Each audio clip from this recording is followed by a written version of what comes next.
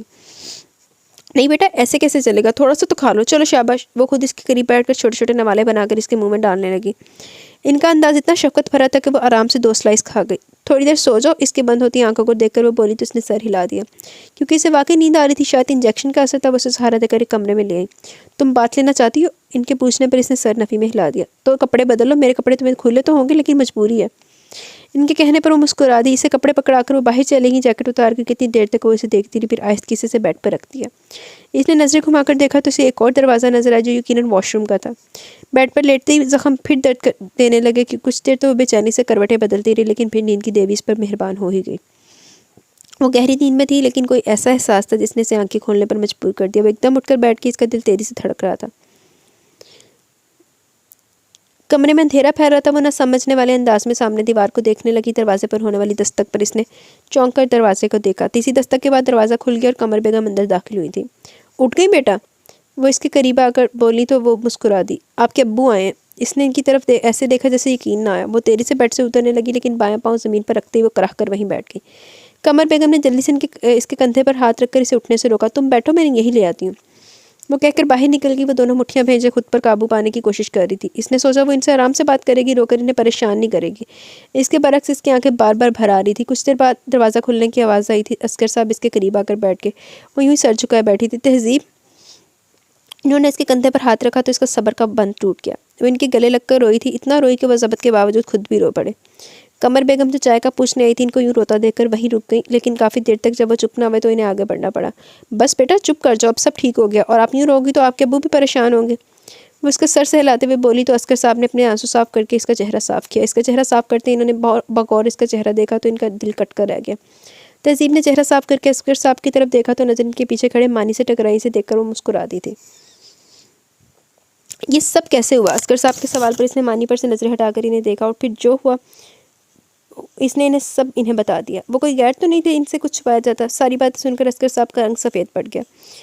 کتنی دیر یوں ہی سر جھکائے بیٹھے رہے۔ تایا جی چلے؟ مانی کی آواز پر ان تینوں نے چونک کر اسے دیکھا۔ ایس ایس پی صاحب سے ملاقات ہو سکتی ہے؟ عسکر صاحب نے قمر بیگم کو دیکھا۔ وہ کچھ دیر پہلے پولیس اسٹیشن گیا۔ اوہ! عسکر صاحب نے افسوس سے سر ہلایا۔ میں ان کا شکریہ ادا کرنا چاہتا تھا۔ شکریہ کا لفظ تو بہت چھوٹا ہے جو انہوں نے میری بیٹی کے لیے کیا۔ اللہ تعالیٰ نے اس کا اجر دے۔ آپ بہت خوش قسمت ہے جو اتنے بہادر اور نیک بیٹے کی ماں ہے۔ تہذیب نے چونک کر اپنے باپ کا چہرہ دیکھا۔ اسے نہ جانے کہ اپنے باپ کے لہجے میں بیٹے کی محرومی کا احساس ہوا تھا۔ بھائی صاحب رات ہونے والی، اور تہذیب کو ڈاکٹر نے ذرا چلنے سے منع کیا۔ آج آپ یہیں رک جائیں، میں داؤد کو بھی فون کر دیتی ہوں، اس سے بھی ملاقات ہو جائے گی۔ میں بہت معذرت چاہتا ہوں بہن، تہذیب کی ماں کی طبیعت کافی خراب ہے۔ اس سے پہلے وہم تھا، پھر تہذیب کے نہ پہنچنے پر اس کی طبیعت کافی خراب ہو گئی۔ تہذیب نے پریشان ہو کر اپنے باپ کا چہرہ دیکھا۔ تہذیب خود بھی ماں کو دیکھنے کے لیے بے چین ہو گئی تھی۔ وہ گھر میں داخل ہوا تو دانیال اور قمر بیگم ٹی وی دیکھ رہے تھے۔ وہ سلام کرتا ہوا صوفے پر بیٹھ گیا۔ اس کی متلاشی نظروں نے ارد گرد کا جائزہ لیا۔ وہ کہاں ہے؟ اس کے فادر آئے تھے، میں نے تمہارے موبائل پر فون بھی کیا پر آف تھا۔ اس کی گمشدگی پر اس کی ماں کی طبیعت خراب ہو گئی تھی، اس لیے وہ جلدی نکل گئے۔ تمہارا بہت شکریہ ادا کر رہے تھے۔ کہنے کے بعد انہوں نے داؤد کا چہرہ دیکھا جو سر جھکائے زمین کو گھور رہا تھا۔ داؤد؟ ان کے پکارنے پر چونک کر انہیں دیکھنے لگا۔ کیا ہوا، کوئی پریشانی ہے؟ نہیں تو، اس نے دونوں ہاتھوں سے بالوں کو سنوارا تھا۔ پھر تم اس کے جانے کا سن کر پریشان کیوں ہو گئے؟ کہیں کس کیس کے سلسلے میں اس کی ضرورت تو نہیں تھی؟ نہیں، اس کا بیان تو لے لیا تھا۔ وہ بس سوچ رہا تھا کہ اس کی کنڈیشن ایسی تو نہیں تھی کہ وہ سفر کرتی۔ ٹی وی دیکھتے دانیال نے غور سے داؤد کی طرف دیکھا۔ ہاں یہ تو ہے، پر میں کیا کہہ سکتی ہوں، پھر اس کو جانا تو تھا ہی۔ قمر بیگم کے کہنے پر وہ گہرا سانس لے کر کھڑا ہو گیا۔ کھانا لگاؤں؟ نہیں مجھے بھوک نہیں، آپ کھا لیں، وہ کہہ کر اپنے کمرے کی طرف بڑھ گیا۔ وہ فائل ڈھونڈتے ہوئے اس کمرے میں آیا تھا جو گیسٹ روم کے طور پر استعمال ہوتا تھا۔ سائڈ ٹیبل کی راز بند کر کے وہ جو ہی مڑا، اس کی نظر بیڈ کے سائڈ پر رکھی اپنی جیکٹ پر پڑی۔ وہ بے ساختہ اس کو اٹھانے کے لیے جھکا تھا۔ جیکٹ کو ہاتھ میں لیتے ایک عجیب سے احساس نے اسے اپنے حصار میں لیا۔ اسے لگا جیسے وہ اس کے بازوؤں کے حصار میں ہے۔ اس نے مسکرا کر آنکھیں بند کر لی، اور جو چہرہ اس کے سامنے تھا بالکل واضح، حالانکہ اس کو یقین تھا کہ اس نے اسے اتنے دھیان سے نہیں دیکھا، لیکن وہ پوری خوبصورتی کے ساتھ اس کے تصور کے جہان میں آباد تھی۔ اس نے آنکھیں کھول کر دوبارہ جیکٹ کو دیکھا۔ جیکٹ کی طے کرتے اسے آواز سنائی تھی، اور اس نے الجھ کر جیکٹ کو دیکھا اور ہاتھ جیب میں ڈالا۔ اگلے پل اس کی ہتھیلی پر ٹوٹی ہوئی چوڑیوں کے ٹکڑے تھے۔ وہ مسکرا کر انہیں دیکھتا رہا اور کسی متاع کی طرح سے دوبارہ کوٹ کی جیب میں رکھ دیا۔ جیکٹ کی جیب میں بین